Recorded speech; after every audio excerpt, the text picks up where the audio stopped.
Eu quero chamar a atenção dos irmãos para um texto em 1 Coríntios, já foi lido esse texto aqui, mas o Senhor inclinou meu coração para a gente falar sobre o amor, porque não existe exercício do ministério pastoral sem amor.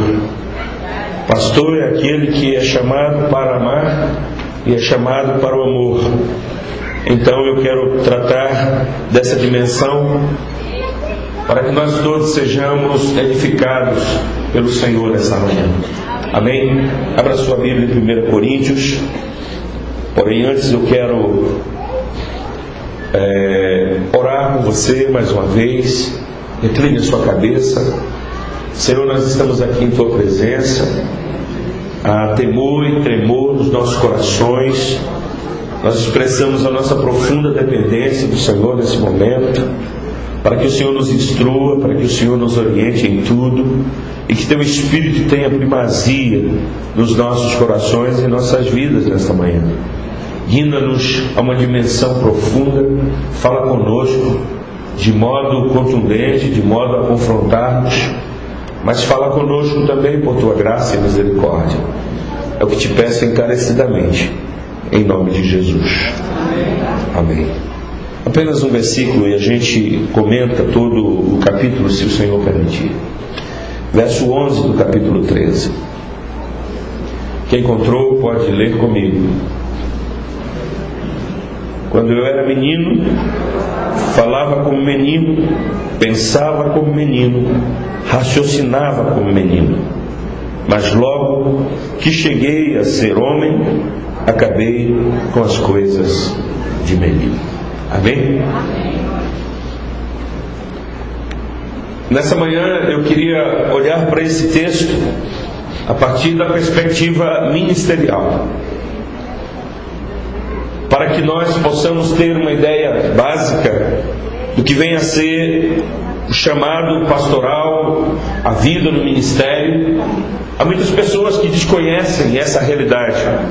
Veio um pastor na igreja, entrando e saindo dos cultos, tendo uma vida ativa, mas desconhece a profundidade do ministério pastoral. E muitas vezes nós mesmos que estamos no ministério somos assoberbados com tantas atividades, com tantas tarefas, e o tempo passa e a impressão que se dá é que as coisas da vida acabam sufocando a compreensão mais legítima, mais profunda, mais tenra que o Senhor Jesus quer que a gente tenha, do que seja ministrar na presença dEle. Há pessoas que nunca foram chamadas para o ministério e nunca serão chamadas para o ministério. Eu acredito que há pessoas na igreja que foram chamadas para serem apenas ovelhas, porque senão todos seriam pastores. Há uma diversificação muito profunda no chamado do Senhor, mas Deus chama alguns para serem ministros, e a estes Ele prepara, a estes Ele direciona, a estes Ele dá um tratamento especial do ponto de vista é como se Deus estivesse preparando uma tropa de elite para lidar com as adversidades, para lidar com o cuidado do rebanho, para lidar com as incursões mais duras, mais severas que existe na proteção, na guarda da vida de uma ovelha.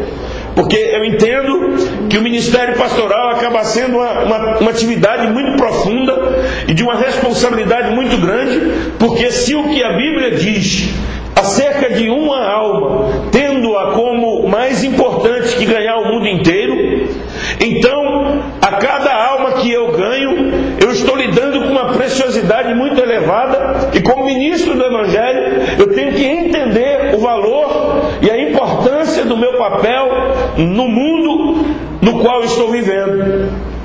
As pessoas precisam entender que o ministro de Deus não é apenas alguém que é guindado no meio do povo para estar no altar. O ministro de Deus é alguém que recebeu de Deus uma intimidade, um chamamento, uma responsabilidade, e Deus lhe deu autoridade para tocar a eternidade, para tocar os céus. Porque quando um homem de Deus se coloca na presença de Deus, e o ministro de Deus começa a ministrar para o rebanho e para a igreja, ele então recebe do Senhor uma autoridade circunstâncias em torno da vida das pessoas. Eu queria dizer-lhes nesta manhã que Deus nos deu autoridade sobre a face da terra, mas as lutas acabam sufocando essa percepção e a gente vai se sufocando ao ponto de esquecer qual é a nossa função, qual é o nosso papel, a importância que temos perante Deus, como somos odiados pelo nosso adversário. Se há uma função mais odiada na face da terra pelo diabo, é a função de um ministro de Deus, porque nós temos a autoridade de Deus para expulsar demônios, curar enfermidades.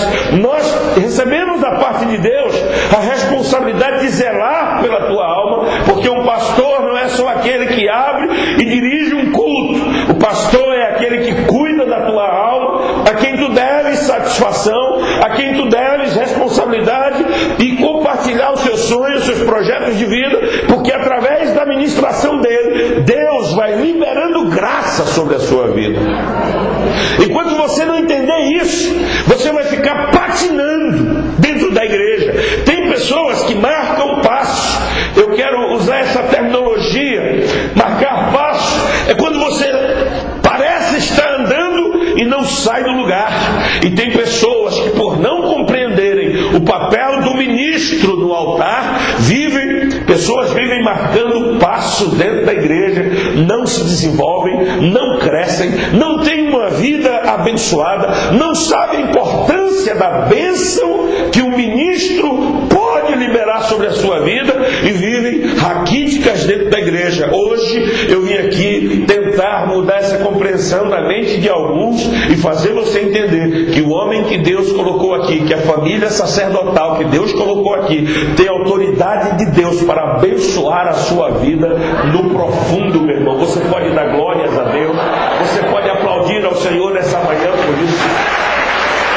Pastor Daniel, Deus vai cobrar de nós, pastores, do Senhor sobre esse rebanho. Então, o Senhor tem que entender que a dimensão mais profunda que há no ministério pastoral é o chamamento para o amor. E aqui, nessa manhã, eu quero, juntamente com Paulo, fazê-los entender o que é o ministério pastoral, o que é a dimensão de amor no ministério, que se perdeu. Quando a gente olha para aí para fora, a gente olha os modelos que existem, a gente se perde, a gente se angustia, porque o ministério pastoral tornou-se uma coisa vã, vil. As pessoas já não acreditam mais nos homens que estão pregando, já não há mais modelos referenciais que as ovelhas possam seguir. E quando eu vejo o pastor Daniel, um homem como o senhor, que leva a obra de Deus a sério, que leva a obra de Deus com competência, que leva a obra de Deus com paixão e com amor, então isso me emociona muito, porque eu tenho visto pessoas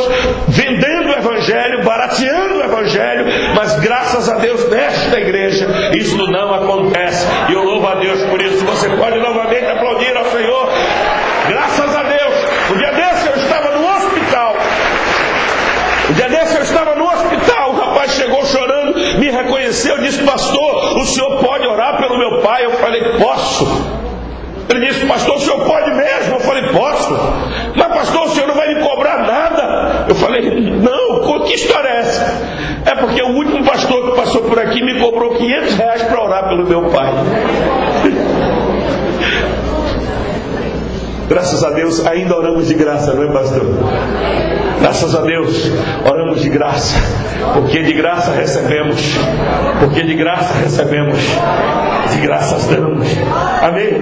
De graças damos o amor. E eu queria hoje tentar redimensionar o nosso olhar para o ministério pastoral e fazê-los entender que vocês são cúmplices quando muitas vezes nós estamos dando louvores, oportunizamos para esses aventureiros que fazem do púlpito um lugar de exibicionismo, para aventureiros que usam o púlpito como palco, para pessoas que não valorizam mais as cicatrizes, mas valorizam as medalhas, para pessoas que sobem no altar e pregam daquilo que não é vivência na sua história. O Evangelho que não mudou suas vidas ainda sai pelas suas bocas como alguma coisa sem sentido. Mas eu louvo a Deus e insisto nisso, que ainda há pessoas pregando o Evangelho evangelho com seriedade, mas é um evangelho que muitas pessoas já não querem mais, é um evangelho que já está soando esquisito na audição de muitos irmãos.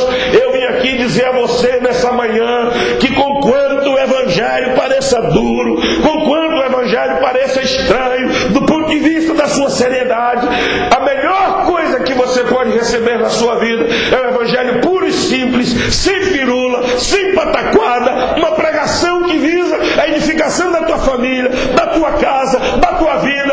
Evangelho sem confronto não existe. O evangelho bom não é o evangelho que diz que você vai ganhar um carro zero, não é o evangelho que diz que você vai viver uma vida de prosperidade, sem dor, sem aperto, sem sofrimento. O evangelho sério, bom, é aquele que me confronta, que me leva para a cruz, que diz que eu tenho que mudar de vida mesmo, que eu tenho que mudar os meus hábitos mesmo. É o evangelho que me põe na parede e diz assim: você não é nada, Deus é que é tudo, sobre tudo e todos. A Ele glória, a Ele louvor nessa manhã.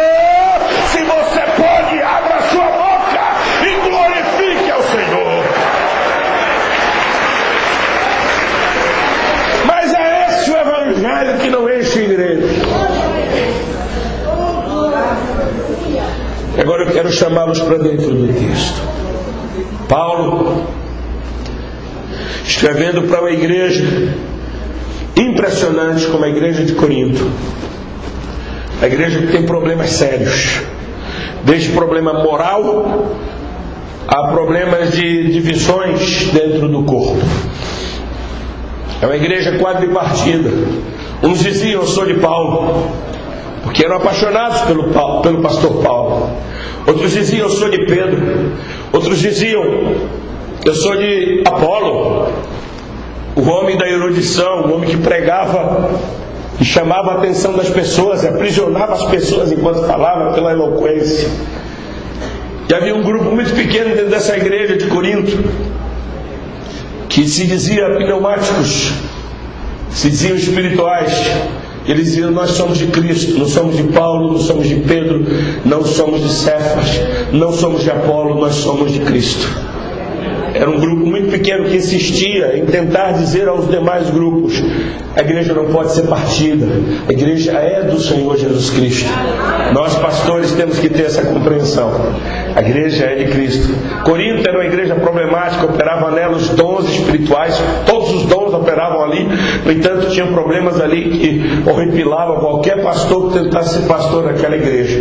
Era uma igreja que estava no centro cosmopolita, era uma igreja que estava na cidade idólatra, enfrentava os mesmos problemas de prostituição, de adultério, de mentira, de falsos mestres, como nós enfrentamos nos dias de hoje. Era uma cidade tipo a cidade de Salvador, uma igreja cujas pessoas estavam se convertendo e trazendo seus hábitos para dentro dela. E Paulo agora vai confrontá-los e vai chamar os pastores de Corinto e vai chamar as ovelhas de Corinto para a compreensão do que significa a vida cristã. E ela está agora centrada aqui no capítulo 13, que eu quero entrar e mergulhar com vocês para a gente resgatar esse sentido para a nossa vida. Primeira coisa que Paulo vai dizer é: ainda que eu falasse a língua dos homens e dos anjos. Eu fui me perguntar o que Paulo estava dizendo com língua dos homens e dos anjos. Paulo está falando que, ainda que eu tivesse a capacidade de uma erudição tão profunda, ainda que eu tivesse a possibilidade de falar ao coração dos homens e embevecê-los com as palavras, com os vocábulos, ainda que eu tivesse as articulações mais inteligentes ao ponto de convencer as plateias, as massas, ainda que eu pudesse alcançar o coração das pessoas com meia dúzia de palavras, ainda que eu falasse o vernáculo mais bem elaborado, ainda que eu fosse capaz de articular inteligentemente um discurso que arrebatasse a plateia, o público, e eu não tivesse amor, e a minha ação não estivesse envolvida de amor, não estivesse marcada pelo amor, não estivesse tomada pelo amor, o meu discurso seria vazio. Ainda que eu falasse